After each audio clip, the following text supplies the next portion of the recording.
Greetings, this is going to be another collective message to all you outlaws, black sheep, and outcasts out there. Listen up.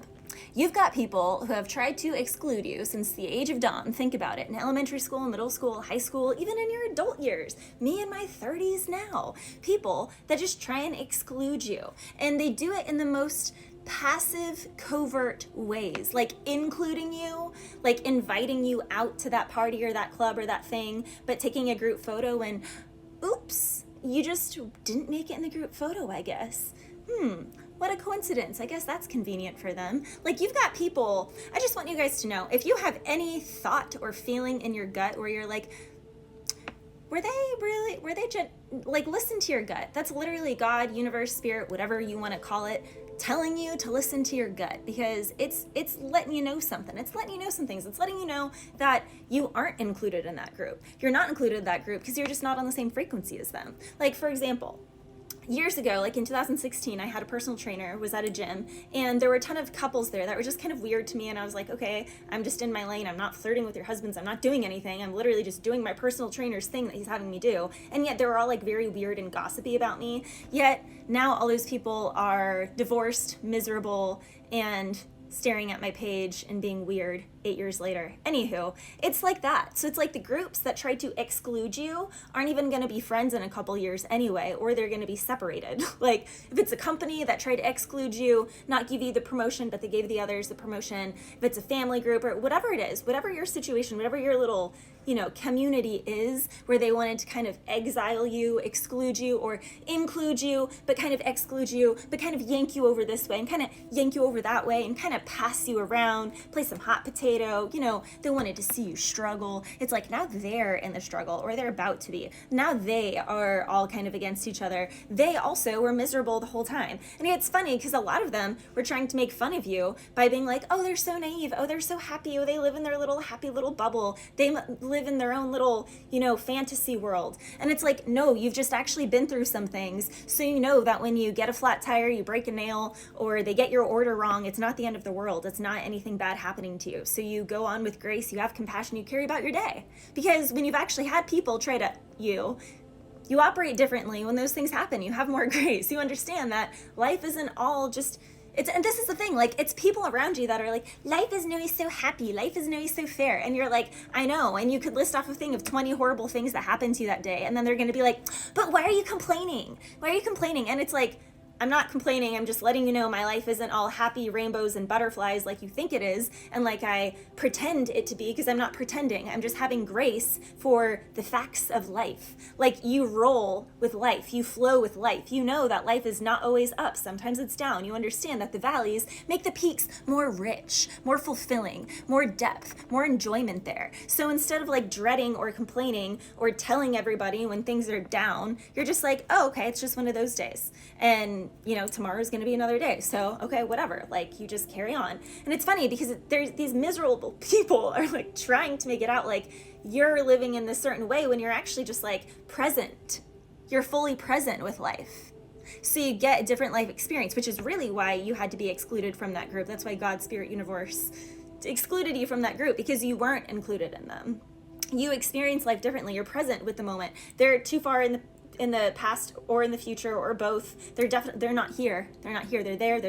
They're in their judgments. They're in their thoughts. They're not with the moment. And you are. So it makes you different. There's also something here where it's like your happiness is actually a sense of inner peace because you have almost lost your life. I'm talking to someone, I kept seeing the number 888, which is all about self-mastery. So I'm talking to people who have been through 3 near-death experiences, who have had 3 big losses in their life. Like, not just one person you cared about died, but at least 3. Not just one near-death experience, not 2, but at least 3. Like, I'm talking to someone who has been through multiple cataclysmic, not just one huge financial drop or being down in the dumps, like 3 times down in the dumps, 3 times, in debt or whatever it is for you, or 3 really bad injuries. Like, I'm talking to people who have had, 3 really bad car accidents, 3 lost. It's not just 1 or 2. Like, you've really been through some things, and these other people haven't. And that's why they see you as just like, oh, must be nice to just have a perfect life. And you're like, oh, must be nice to actually never really gone through some loss to know that the things that you guys complain about or you think life is so hard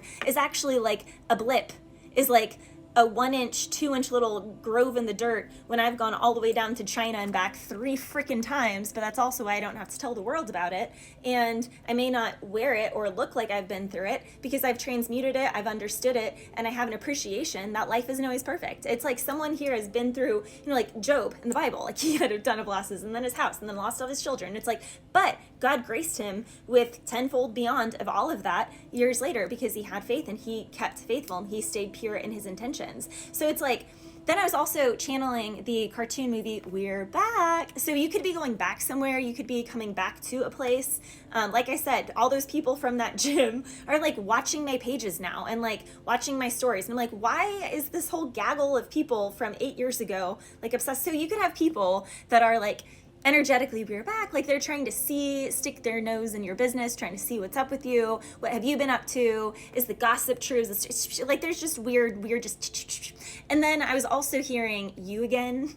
So this can be people that are like annoyed. Like for example, the gym experience. It's like people could have been happy because they gossiped or made you feel so left out, or that personal trainer kept canceling on you, or just like, oh, I'm sorry, something came up. But they don't do that with anyone else. Only you. It's like they want you to feel not important, but they're not just going to straight out like cancel you. It's like they want you to quit because they want it to be you. They don't want to. So it's like, this is like, farriers with horse people. It's like who book appointments, but then they never come, but they don't do that to their other clients. They only do that to you, but they make it like conveniently like, oh, well, this happened and that happened and this happened, but they're purposefully trying to exclude, they're purposefully doing this to you. Like, again, there's something here where they're purposefully doing it to you, but you're just like, oh, okay. And you carry along. It didn't work. It didn't hit like they wanted it to because you carry on with life. You've been through some harder things than just the little things like that. It's like, they always wonder how you're 10 steps ahead, and it's like, because I've actually been 10,000 steps below 3 freaking times that I have, a plan B, plan C, and I don't tell and I don't share all my plans, and I don't tell all my business or share all my business because I know that's freaking stupid.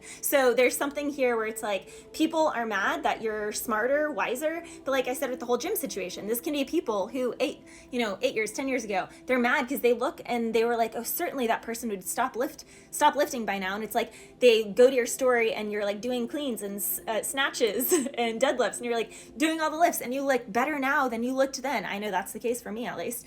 But it's like people are mad about that. They're mad because it's like they thought that they kicked you out of that community, and so, oh, now she's just gonna get fat and stop working out and stop doing, and it's like, no, actually I'm just gonna keep respecting myself and caring for myself because it was never about impressing you guys anyway, and this is just a thing for self-care for me that I'm gonna keep freaking doing. This is like horse situations, like in the horse world, it's like keep pushing out. It's like, I'm not gonna stop horses. That's been my whole life. Like, that's my life. That is my life. That's my heart. So it's like people are mad because they're trying to push you out of something that they can't push you out of, and you're just like getting better and kind of spinning, and it's like you're getting better because, like I said in the last reading, what happens when you test something, it improves, it learns from the test, and then it goes to the next level. So it's like people are mad because your workouts are better, your body's better because now you've been working out for 10 years. When they met you, you'd only been in the gym for 1 year. Your physique now, of course, it looks different than other people see and are like, must be nice to have good genetics. And it's like, no, this is being in the gym every freaking day for 10 years. Like, it's not just good genetics. Oh, must be nice to just get a lucky horse to, no, this is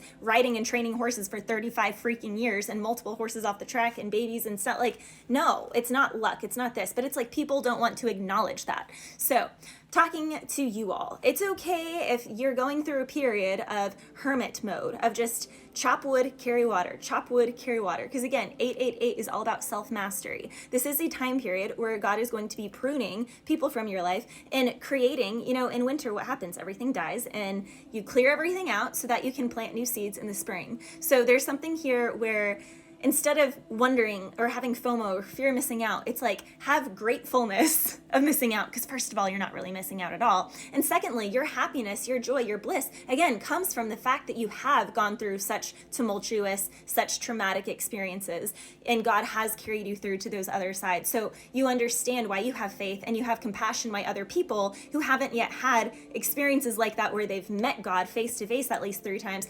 can't have faith. Like, instead of being like, trying to talk faith into people, you can't do that. You can lead a horse to water, you can't make him drink. I just have compassion for the faithless because I understand they simply have not happened. Like, they have not experienced even a fraction of the trauma or hell that I honestly have experienced. And that's why I'm able to transmute out of it, because I've had to have faith at the bottom of the barrel multiple times. And I'm talking to you if you have too.